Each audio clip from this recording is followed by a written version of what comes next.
দর্শক, ডিমের বাজার নিয়ে তুগলকি কারবার যেন শেষ হবার নয়। প্রতিনিয়ত দাম নিয়ে বাড়ছে সাধারণের দুশ্চিন্তা। এ বিষয়ে বিস্তারিত জানাতে কারওয়ান বাজার থেকে সরাসরি যুক্ত হচ্ছেন সহকর্মী মঈনুল হাসান। মঈন, সরকার বারবার দাম নির্ধারণ করে দিয়েছে, ভারত থেকে আমদানি করা হয়েছে, তাও কেন বাজারে কোনো প্রভাব পড়ছে না? রাকিব, আপনি জানেন গেল 2 মাস থেকে কিন্তু ডিমের দর অনেকটাই ঊর্ধ্বমুখী এবং গত কয়েকদিন যাবৎ কিন্তু যে মহল্লার যে দোকানগুলো সেখানে কিন্তু 180 টাকা পর্যন্ত বিক্রি হচ্ছে প্রত্যেক ডিমের ডজন। তবে আজকে যে স্বস্তির সুখবর যেটা হচ্ছে যে আড়তে কিন্তু প্রত্যেক শতে ডিমের দাম 100 টাকা কমে গেছে। মানে গতকালকে যে ডিম 13 টাকায় বিক্রি হতো আড়তে, সেই ডিমের দাম কিন্তু প্রত্যেকটা ডিম 12 টাকায় বিক্রি হচ্ছে। এবং খুচরা পর্যায়ে আমি দেখেছি কারওয়ান বাজার এবং আশপাশে 2-1টা জায়গায় সেখানে বিক্রি হচ্ছে 55 টাকা হালি এবং 160 টাকা ডজন।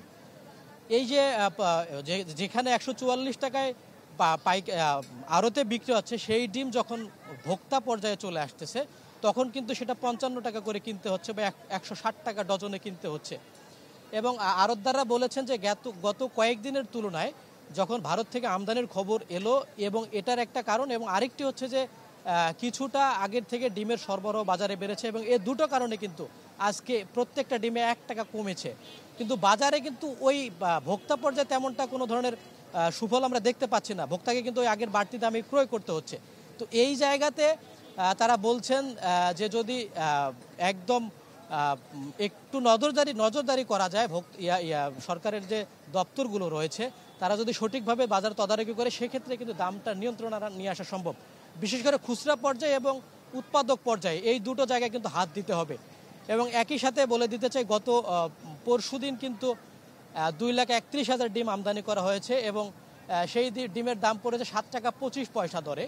এবং একই সাথে সেই ডিমের যদি ঢাকার বাজারে কিংবা দেশের বিভিন্ন জায়গায় চলে যায়, সেটা কিন্তু সর্বোচ্চ 10 টাকা হওয়ার কথা, কিন্তু সেই দামে আসলে কোনো ভোক্তাই ডিম পাচ্ছেন না। রাকিব। মঈন, আপনাকে ধন্যবাদ। দর্শক, ডিমের বাজারের সবশেষ খবর জানাতে যুক্ত হয়েছিলেন সহকর্মী মঈনুল হাসান।